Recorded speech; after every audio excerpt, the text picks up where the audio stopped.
একদিন এক বোকা ভূত শেওড়া গাছের ডালে বসেছিল, এক দুষ্টু ছেলে শেওড়া গাছের নিচে যাচ্ছিল। ভূত তো ভাবল এই তো সুযোগ। লাফ দিয়ে সামনে গিয়ে তার সামনে দাঁড়াল। চকচকে ৩২ পাটি দাঁত বের করে বলল, এখন তোর ঘাড় মটকাব। কিন্তু দুষ্ট ছেলেটা বলল, তুই আমার কি ঘাড় মটকাবি রে? জানিস আমি কে? বোকা ভূত বলল, কে তুই? আমি হলাম ভূতের বাপ টুতু। তাই না কি? তুই টুত? তোর কি আছে যে তুই আমাকে ভয় দেখাস? দুষ্টু ছেলেটা বলল, কারণ আমি যা খেতে পারি তা তুই খেতে পারবি না। তাই না কি, দেখা তো।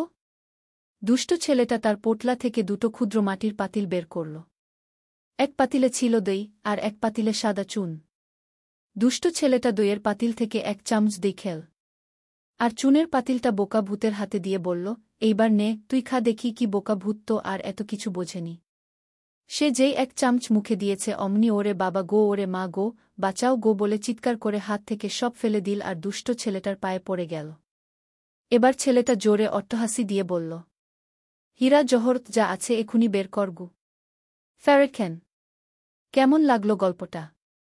মিটশো মেয়ের।